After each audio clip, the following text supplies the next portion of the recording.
came back to Jordan, initially I didn't think I would stay here for a very long time, but then the Arab Spring happened, and I feel like that was a very important moment for me as an Arab, because I felt like there was a new generation coming in that had new ideas, and there was a need for intellectuals and thinkers and creatives to create new content that would represent our generation in a way that is closer to the truth, because there's a lot of old thinking, I feel, in the Middle East, that I think for us to have progress and move forward, it's very important for local people to create with that voice and speak to the world from that voice, from that local voice.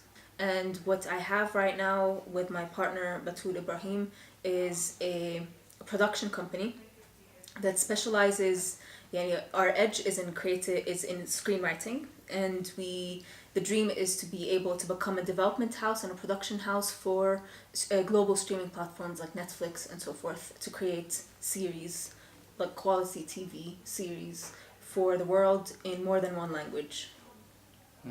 So far we are working on a short film that's in post-production, set in Jordan. It's a very downtown. Specifically, it's about the conflict between the dark world of like gambling cafes and prostitution downtown, which actually exists in Jordan, and the mainstream kind of world that tries to look very like the malls and the prestige of being an Arab. And right now we're also working on a feature film and a TV series that's in development. The dream is to be smart and subtle, but also very clear in kind of talking about things that people want to avoid talking about, but want to talk about and listen to.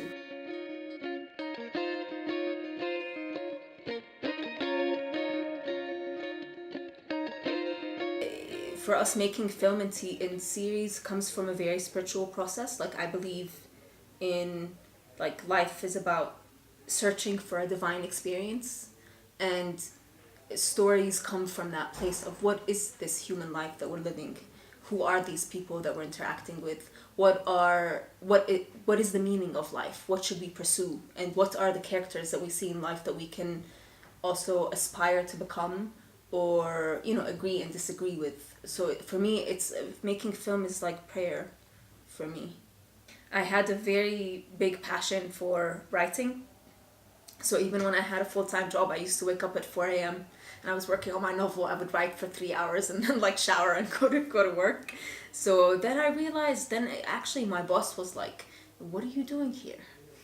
Like, I feel like you should be elsewhere. Like, you don't belong here." And I just stopped and I was like, like, for my boss to say that, like, he was the CEO of the company, I was like, there's something wrong. Like, I genuinely don't, like, why? I feel like I kept waiting for a company to hire me, for me to have my dream job. And then I realized that I have to start the company that would hire me, So I was like, oh, I have to do all the work. And I was like, okay, let's do it. And then I asked Batul to join me. The idea of me creating, like, creation, is the only reason why, like, that's how I pursue joy. So I was like, I think leaving my full-time job was important for me because it broke this obsession with being financially secure, having the financial security of a paycheck at the end of the month. And I had to make a decision between money and long-term happiness. And I don't make that much right now, but I feel like I'm building something that maybe at some point will mean something not just to me but to other people.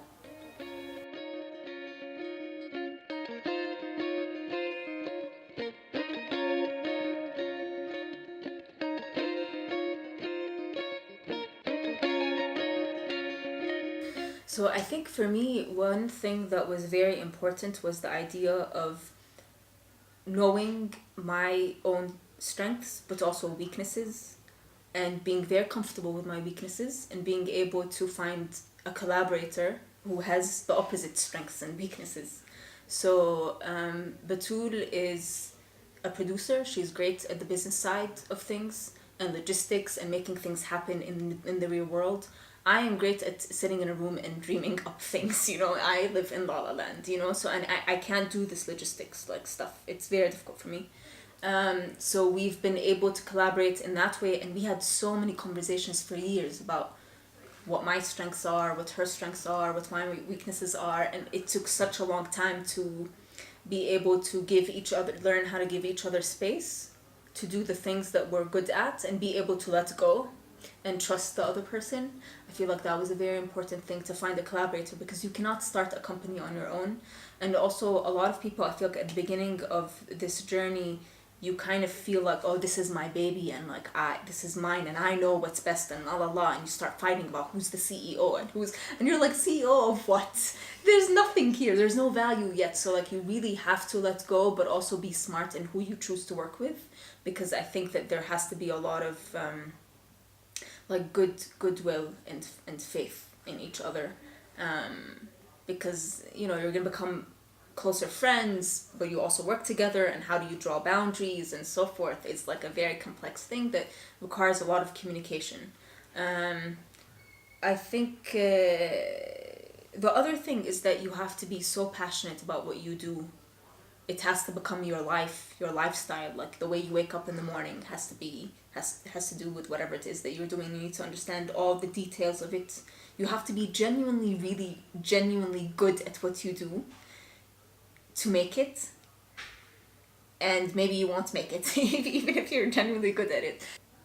It's cool to start a company in the current age, you know, to be an entrepreneur, and I feel like you have to really be careful about that and not really associate with the ego of that, because it will bring you down, and it takes away from your time, and it takes away from your energy. You have to be very grounded, very humble to be able to really build something that lasts. And you have to have like a lot of patience and stamina. Like, things are constantly hard. Like, I thought when we started this company that in 2 years we're gonna be like, oh, like we're gonna have a lot of revenue and everything's gonna be fine. It's really difficult. It's really, and I think it's gonna take 3 more years, like, for us to get to a stable place, if not 4.